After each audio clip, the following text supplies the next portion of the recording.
યશવંતભાઈ, હા પ્લીઝ.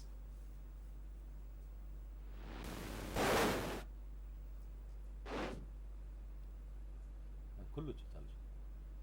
પહેલાં તો બાયસેગ વતી અને અધ્યાપક સમાજ વતી રાજેશભાઈ સાહેબનો ખૂબ ખૂબ આભાર. પોતાના સ્વતંત્ર અને સુંદર વિચારો સમગ્ર વિદ્યા જગત સામે મૂકવા માટે. ખાસ કરીને આપ જે આમૂલ ક્રાંતિની અને પરિવર્તનની વાત કરી રહ્યા છો, ત્યારે આપણો જે અધ્યાપક સમાજ અને વિદ્યાર્થીગણ એની વચ્ચે સ્વતંત્રતા એટલે શું એની એક ચોક્કસ ડેફિનેશન એ આપણે વિદ્યા જગત સમક્ષ મૂકવી પડશે.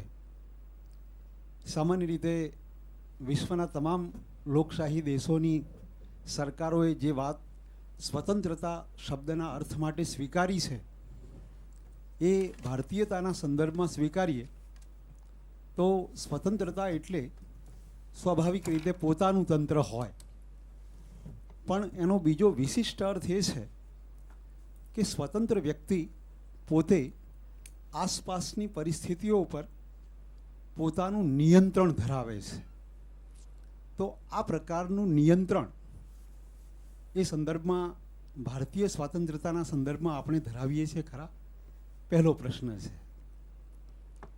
બીજો પ્રશ્ન એ છે કે સ્વાભાવિક રીતે જ્ઞાન અને માહિતી વચ્ચે ચોક્કસ પ્રકારનો ભેદ છે. 20મી સદીમાં વિજ્ઞાને અને 21મી સદીમાં ઇન્ફોર્મેશન ટેકનોલોજીએ આપણને ખૂબ જ પ્રકારની અનેક પ્રકારની માહિતીઓ એ પ્રોવાઈડ કરી છે. બહુ આનંદની વાત છે. પણ એની સાથે સાથે આપણામાં જેને કહેવાય કે સમજણ, એક શિક્ષક તરીકે વિદ્યાર્થીની અંદર જે સમજણ કેળવવાની છે, અને તથાગત બુદ્ધે પણ ભાર મૂક્યો છે કે understanding is more powerful than knowledge. જ્ઞાન કરતાં સમજણ ચડિયાતી છે.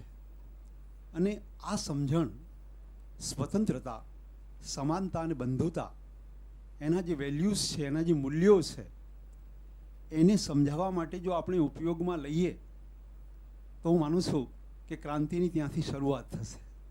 આ બાબતમાં આપ સહમત છો? મારા બે પ્રશ્નો છે. આપણે પ્રશ્નનો જવાબ આપીએ પહેલાં બોટાદથી એક ફોન આવી રહ્યો છે. હા હા, બોટાદથી એક ફોન. હા, આપો, લાઈન આપો. હા, બોટાદ સાકરિયા મહિલા કોલેજથી ડોક્ટર સંજય દવે બોલું છું. બોલો બોલો સંજય. રાજેશભાઈ દલાલને મારો પ્રશ્ન છે. સાહેબ, આપણે સરસ તમે વાત કરી કે શિક્ષણ અને જે જીવન રહસ્ય છે એમાં આપણે નવું શીખવા માટે તૈયાર થવાનું છે, એક ક્રાંતિ કરવાની છે, એક પરિવર્તન કરવાનું છે. અને એ એક તંત્ર તરીકે નહીં, પણ આપણે એક માણસ તરીકે એ કામ છે એ કરવાનું છે. બરાબર છે. હવે વાત એ છે કે આ આખી પ્રક્રિયામાં બે છેડા છે. એક છેડો છે એ અધ્યાપકનો છે, જે શીખવા વાળો છે, અને બીજો છેડો છે એ વિદ્યાર્થીનો છે. બરાબર છે. હવે અધ્યાપક છે એ શીખવા માટે સજ્જ થઈ ગયો છે, નવું કરવા માટે, નવું ઘડવા માટે તૈયાર થઈ ગયો છે. પણ જે આજની નવી પેઢી છે અને આજનો જે સમય ને એની જે પરિવર્તનની પ્રક્રિયા છે, એમાં એક બહુ મોટો શૂન્યાવકાશ એ વિદ્યાર્થીઓમાં એ આજે આપણને જોવા મળે છે. તો એના માટે હવે નવું શું કરવાની જરૂર છે એ જાણવાની એ ખરેખર આ સમયમાં જરૂર છે. Please. Thank you very much. સુરેન્દ્રનગરથી પણ એક ફોન આવી રહ્યો છે. આપણે પ્રશ્નોને નોંધતા જઈએ અને પછી એક સાથે એમના જવાબ મૂકીએ. પ્લીઝ સુરેન્દ્રનગર લાઈન પર આપશો. હાજી, હેલો. હાજી, બોલો. હા, હું સુરેન્દ્રનગર હોમ સાયન્સ કોલેજથી બોલું છું, doctor Dakshaben Mehta. Good morning madam. Good morning. પહેલા તો હાયર એજ્યુકેશન ડિપાર્ટમેન્ટ અને બાયસેગને ખૂબ ખૂબ અભિનંદન. Thank you. આજે જે આ પરિસંવાદનું આયોજન કર્યું અને જે રાજેશભાઈને અમે સાંભળ્યા, એટલે ચાલુ જ છે, હું બીજી જગ્યાએથી ફોનમાં વાત કરું છું. એનાથી એક અંદરથી જીવંત વ્યક્તિ હોય એનો એક પરિચય થયો. અને હું એક વિચાર રજૂ કરું છું કે જો કદાચ આપણે શિક્ષણમાં ક્રાંતિ લાવવા માંગતા હોઈએ વિદ્યાર્થીઓને અને શિક્ષકોને સ્વતંત્રતા આપવા માંગતા હોઈએ તો કદાચ આપણે અંદરથી સંવેદનશીલ વ્યક્તિઓ ઊભા કરવા પડશે. આ કદાચ બોલતા બોલતા પણ મારા અવાજમાં સંવેદનશીલતા ઝળકી જાય છે, કારણ કે આ સાંભળતા સાંભળતા એક જે કહીએ કે જૂના જમાનામાં ઋષિમુનિઓના સમયમાં જે શિક્ષણ લેનાર વ્યક્તિઓ, કદાચ આપણે કૃષ્ણને યાદ કરીએ કે મહાવીર કે બુદ્ધને યાદ કરીએ, તો જે ગુરુકુળ પ્રથા હતી એ પ્રથામાં જે સર્વાંગી શિક્ષણ આપવામાં આવતું હતું એ શિક્ષણ આપી શકીએ આપણે. એના માટે જે આપણને જયંતિ રવિ મેડમે આ સપ્તધારાઓની આપણને જે ભેટ આપી છે, અને એના થકી કદાચ એવું બને કે આપણે આ સપ્તધારામાં વિદ્યાર્થીઓ પ્રવૃત્તિ કરતા થાય તો કદાચ એવું બને કે આપણે જે ક્રાંતિ લાવવા માંગીએ છીએ અથવા સંવેદનશીલ વ્યક્તિઓનો જો સમાજ ઉભો થશે તો એવું બનશે કે કદાચ આપણે જે કહીએ છીએ કેળવાયેલા વ્યક્તિઓ જ મળશે, ઘડાયેલા વ્યક્તિઓ કદાચ નહીં મળે. અને કેળવાયેલા વ્યક્તિઓની જ જો આપણને જરૂર હોય તો કદાચ આપણી કેળવણી અથવા ગુજરાતનું શિક્ષણ એ દિશામાં જઈ રહ્યું છે એવું મને લાગે છે.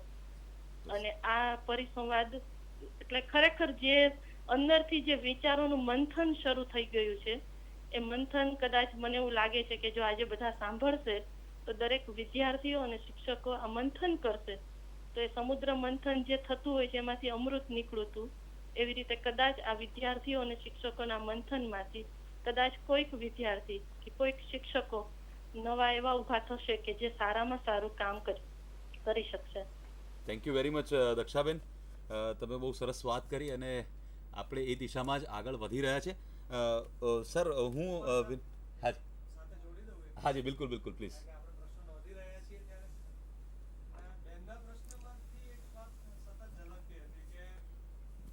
ક્રાંતિ કરવા માંગીએ છીએ એટલે હજી ભવિષ્ય દેખાતું હોય છે, એમાં વર્તમાન શું છે એ હજી આપણે સ્પષ્ટ નથી કરતા.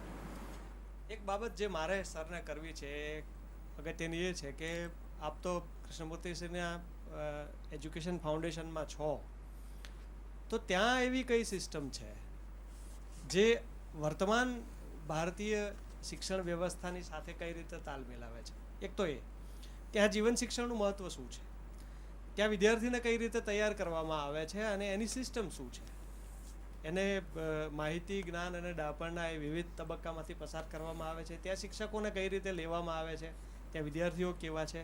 સહેજ જો એની માહિતી આપો તો એ પણ અમારા વિદ્યાર્થીઓને અને અધ્યાપકોને થોડીક ઉપયોગી સાબિત થશે. એટલે પ્રશ્ન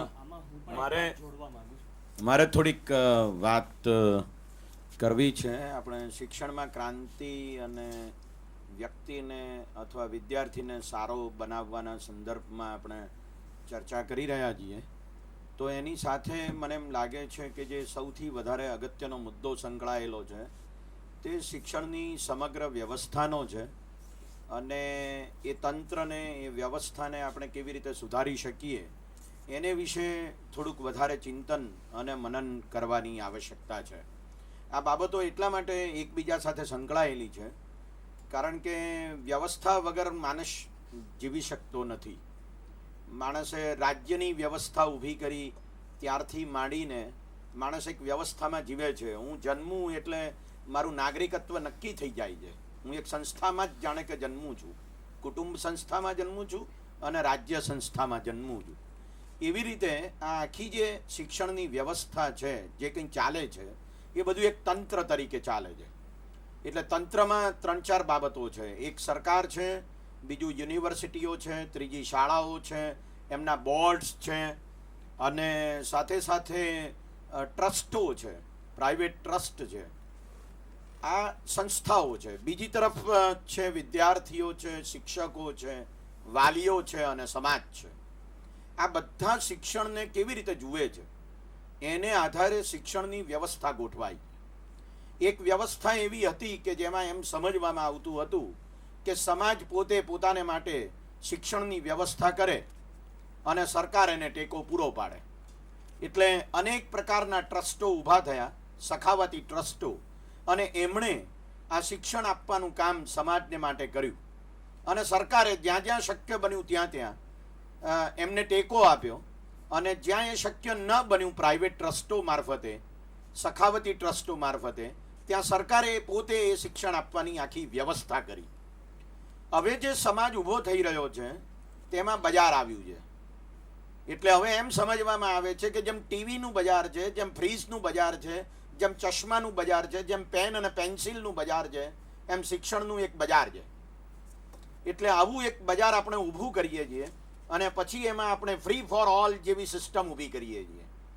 એટલે પરિણામ એ આવે છે કે જેને શિક્ષણ નામની વસ્તુ વેચવી છે અથવા સેવા નામની વસ્તુ વેચવી છે, શિક્ષણ સેવા કે શિક્ષણ વસ્તુ, એ આ બજારમાં પ્રવેશે છે અને જેને આ શિક્ષણ નામની વસ્તુ કે સેવા ખરીદવી છે એ એની પોતાની મતિ, શક્તિ અને ક્ષતિ અનુસાર એ ખરીદે છે. આવા પ્રકારની એક પરિસ્થિતિ આપણે ઊભી કરી દીધી. એટલે એનું એક પરિણામ એવું બહુ નક્કર પરિણામ એ આવ્યું છે કે જેને સામાન્ય પણ માણસ છે, જેની પાસે પૈસા નથી, એ ભણી ન શકે એવા પ્રકારની એક પરિસ્થિતિ આપણે ઊભી કરી દીધી છે. એને માટે ક્રાંતિ બહુ દૂરની વાત છે. એને માટે શું કહેવાય કે આત્મ કેળવણી અને એવા બધા બહુ દૂરના શબ્દો છે. એને માટે તો લખવું, વાંચવું, ભણવું અને શીખવું, સમજવું એ બહુ જ નજીકની બાબત છે. આ એનું નજીકનું અને ટૂંકા ગાળાનું લક્ષ્ય છે. એટલે મને એમ લાગે છે કે આને વિશે આપણે બહુ ગંભીરતાપૂર્વક વિચારવાની આવશ્યકતા છે. અને આપણે વિદ્યાર્થી ઉપર એટલો બધો બોજો નાખી રહ્યા છીએ, એટલું બધું અઘરું આપણે ભણાવી રહ્યા છીએ. 5મા, 6ઠા, 7મા ધોરણના વિદ્યાર્થીને આપણે યુનાઇટેડ નેશન્સ વિશે ભણાવીએ છીએ પણ એની પંચાયત વિશે એને ખબર નથી હોતી.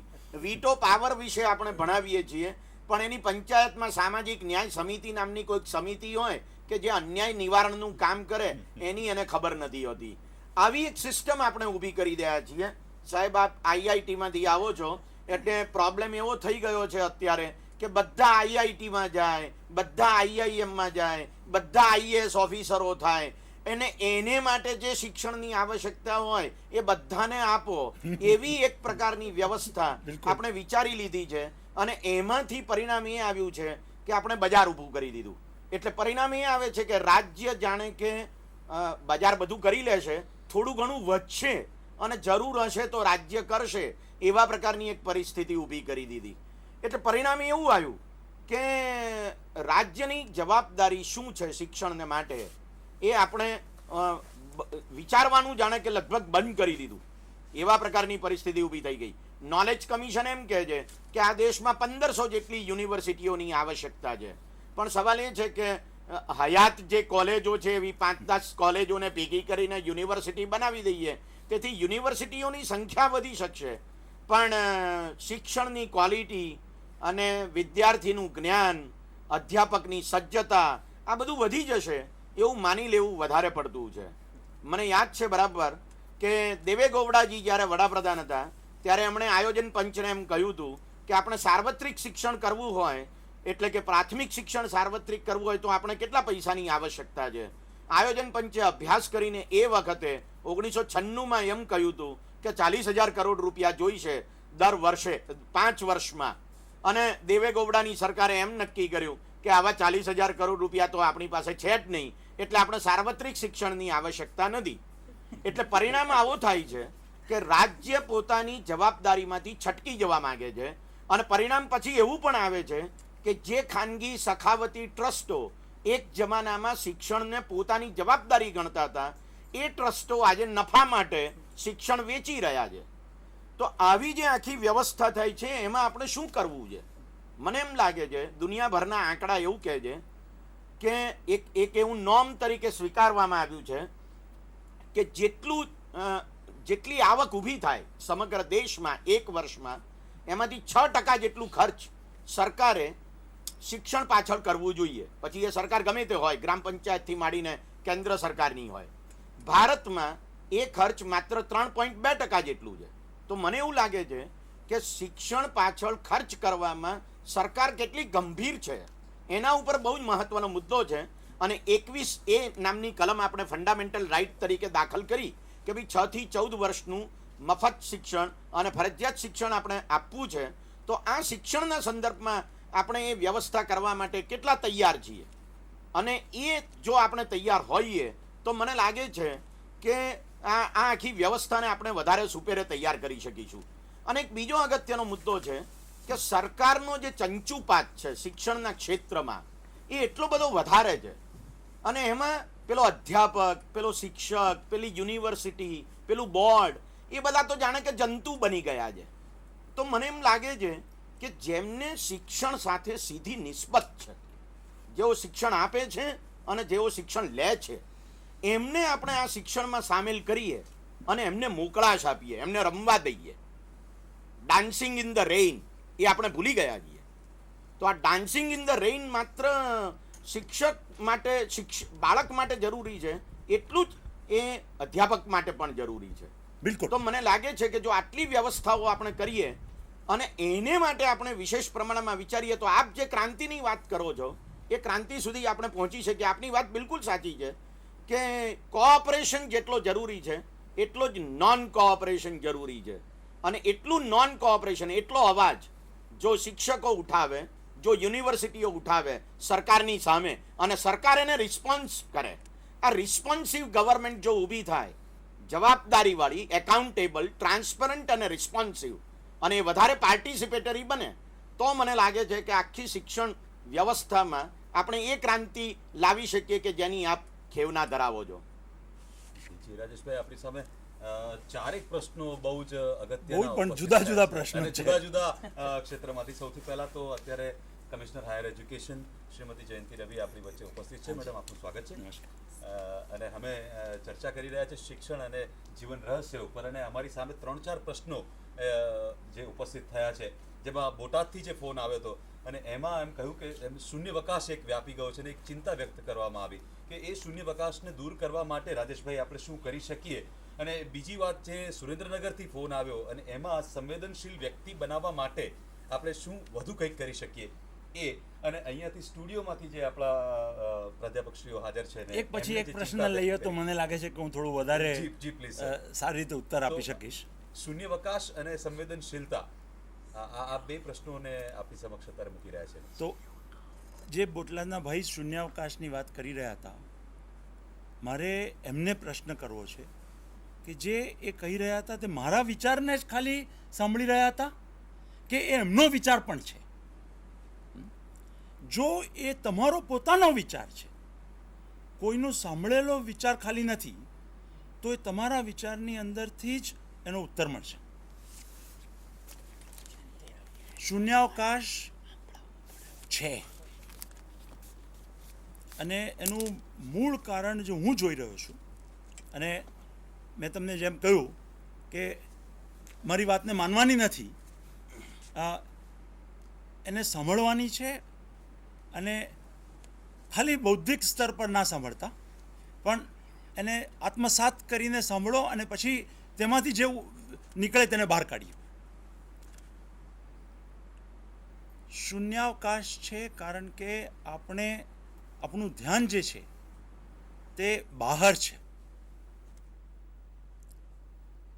આપણે બહાર ઉત્તર શોધી રહ્યા છીએ, પણ આપણે એ નથી જોઈ રહ્યા કે બહાર આપણા જેવા જ વ્યક્તિઓ છે. જુદા જુદા હોદ્દા પર જે વ્યક્તિઓ છે એ દરેક જણ પોતે એક વિદ્યાર્થી છે અને આ જીવનની સાથે શું કરવું છે, જીવનને કેવી રીતે વિકસાવવું છે, એ પ્રશ્નોની સાથે જો રહે હોય તો જે અહીંથી એક બહુ સરસ વિચાર થઈ રહ્યો હતો કે તંત્રમાં બહુ જ બદલાવની જરૂર છે, હું માનું છું, હું એ વાતને બિલકુલ સહમત છું, પણ એ તંત્રનો બદલાવની શરૂઆત વ્યક્તિથી થવાની છે. દરેક તંત્રમાં અમુક વ્યક્તિ જે ઉર્જાશીલ છે, જે વિચારવંત છે, એ જ તંત્રને બદલે છે. અને જે નથી વિચારવંત, જે વિચારવા તૈયાર નથી, જે પોતાના ઘડાયેલા ફોર્મને પકડી રહ્યો છે, એ ક્રાંતિને કે બદલાવને રોકી રહ્યો છે. બિલકુલ સર, પણ આમાં એક વાત એ પણ છે કે પ્રશ્ન એ છે કે વોટ ટુ ડુ એના કરતાં how to do, that is very essential question. અને જે અહીંયાથી રેસ થયો કે આને આપણે કેવી રીતના કરવું જોઈએ, અને આપ ત્યાં જો જે કૃષ્ણમૂર્તિ ફાઉન્ડેશનની અંદર પણ જો આ પ્રકારની કોઈ રીત હોય અથવા એ જાણવામાં અમને રસ ખરો સર. બરાબર છે. આમાં એક વાત એ છે કે how to think and what to think. Yes એ બેની વચ્ચેનો તો તફાવત આપણે સમજી લઈએ તો we can begin that way exactly અને that is where we can start with. Right. આપણે જ્યારે વોટ ટુ ડુ એટલે કન્ટેન્ટ ને બહુ મહત્વ આપી દઈએ છીએ અને એની જે પ્રોસેસ છે એ પ્રોસેસ પર ધ્યાન નથી આપતા મનમાં તો વાતો જ રહી જાય છે. એ જ રીતે જ્યારે આપણે હાઉ ટુ ડુ પદ્ધતિઓ ને બહુ વધારે મહત્વ આપી દઈએ છીએ અને why we are doing it એ વાયને આપણે ભૂલી જઈએ છીએ તો પદ્ધતિઓમાં ફસાઈ જઈએ છીએ. અને આ બધાની વસ્તુમાં વોટ, હાઉ, વાય ના પ્રશ્નો કરતાં પણ વધારે મહત્વનો પ્રશ્ન છે કોણ, હુ. હું તો જ્યાં પણ જાઉં છું ત્યાં જોઈ રહ્યો છું કે વ્યક્તિ પોતાની જાતને એકદમ ટોટલ રિસ્પોન્સિબિલિટીમાં મૂકીને આ હાઉ, વોટ, વાયને જ્યારે નથી પૂછતો તો હાઉ, વોટ ને વાયના જવાબો ઘણા મળે છે. એ જવાબને કેટલાક લોકો સિન્સિયરલી ફોલો કરી રહ્યા છે પણ એ સિન્સિયરલી ફોલો કરવામાં પણ કારણ કે એ હુની સાથે સંકળાયેલા નથી, એ પોતાની અંદર જોઈ રહ્યા નથી કે એમની અંદર શું ચાલી રહ્યું છે. જ્યાં સુધી આ સેલ્ફ અવેરનેસની સાથે જે પણ હુ, વાય ને વોટ નીકળી રહ્યા છે એનું લિંકેજ નહીં થાય તો ત્યાં સુધી આનો જવાબ નહીં મળે. હવે કૃષ્ણમૂર્તિ ફાઉન્ડેશન અને એના શિક્ષણની વાત રહી તો સૌથી પહેલાં તો હું એ કહેવા માગું છું કે હું કોઈ પદ્ધતિ કે કોઈ વિચારકના વિચારનો પ્રસાર કરવા માટે નથી આવ્યો અહીંયા. પ્રશ્ન તમે પૂછ્યો છે તો એ પ્રશ્નનો ઉત્તર મારી રીતે આપી રહ્યો છું. કૃષ્ણમૂર્તિ ફાઉન્ડેશનમાં જે વિદ્યા ચાલી રહી છે હું એનાથી સંતુષ્ટ નથી.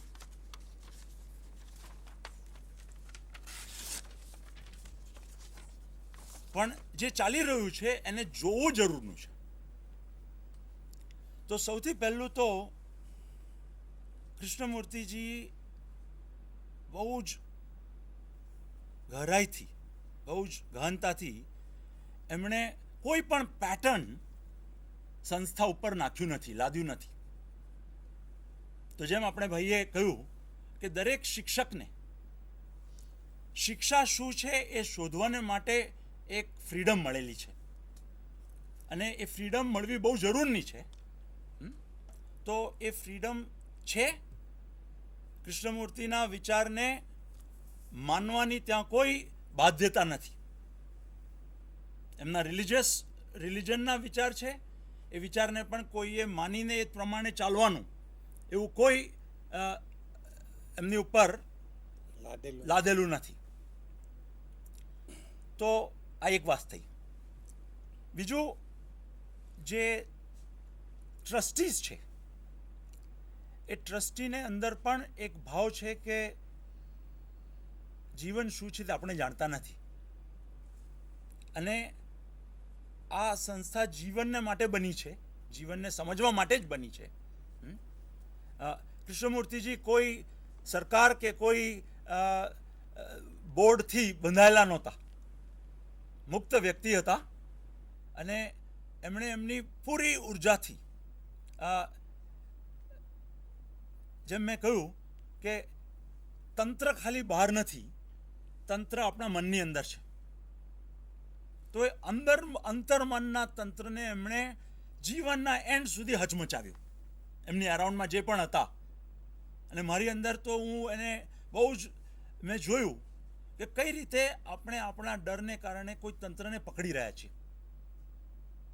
તો જેમ જેમ એ દેખાતું ગયું અને જેમ જેમ ડર સમજાતો ગયો તેમ તેમ તંત્રનું જોર મનુષ્યની ઉર્જા પરથી ઓછું થતું ગયું અને ઉર્જાનો વિકાસ થયો. તો આ વસ્તુ જેટલા વ્યક્તિઓની સાથે થશે અને એ વ્યક્તિઓ જેટલી ઊંચા હોદ્દા પર હશે અને એ જીવનના પ્રશ્નોની સાથે સ્ટ્રગલ કરશે, કારણ કે વાત સાચી છે, એક્ઝામિનેશન બોર્ડ છે, કૃષ્ણમૂર્તિ ફાઉન્ડેશન પણ એક્ઝામિનેશન બોર્ડથી એક લેવલ પર બંધાયેલું છે, પણ કૃષ્ણમૂર્તિ ફાઉન્ડેશન એક્ઝામિનેશન બોર્ડ અને એની શિક્ષાથી 100 ગુણા જ્યાદા શિક્ષામાં કાર્ય કરી રહ્યું છે, શિક્ષકની સાથે, બાળકની સાથે. અને કોઈના કહેવાથી નથી કરી રહ્યું.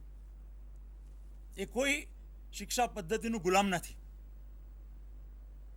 એ એની પ્રેરણાનું ગુલામ છે અને એ પ્રેરણાનો વિકાસ જેટલો થઈ શકે એ થઈ રહ્યો છે કે કેમ એ બાબતમાં હું અસંતુષ્ટ છું. કે શું આપણે કૃષ્ણમૂર્તિના વિચારો અને આપણા શિક્ષકો કૃષ્ણમૂર્તિના વિચારોને ફોર્મ્યુલા બનાવી રહ્યા છે? એ જો ફોર્મ્યુલા બની જશે તો એ ફોર્મ્યુલામાં એ ઉર્જા નહીં આવે. એ જ વસ્તુ ગાંધીજીની સાથે થઈ છે, એ જ વસ્તુ બધે જ થઈ રહી છે. આપણે ફોર્મ્યુલાવાળા બની ગયા છીએ. આપણને કોઈના જવાબોને પકડવાની આદત થઈ ગઈ છે. કોઈ મહાત્માના, આપણો આખો દેશ વાતો પર જીવી રહ્યો છે, બીજાના વિચારોને ફોર્મ્યુલા બનાવીને જીવી રહ્યો છે. પણ એ ફોર્મ્યુલા અને આપણું જીવન, એની વચમાં જે કોન્ટ્રડિક્શન્સ છે, એમાં જે ડિફિકલ્ટી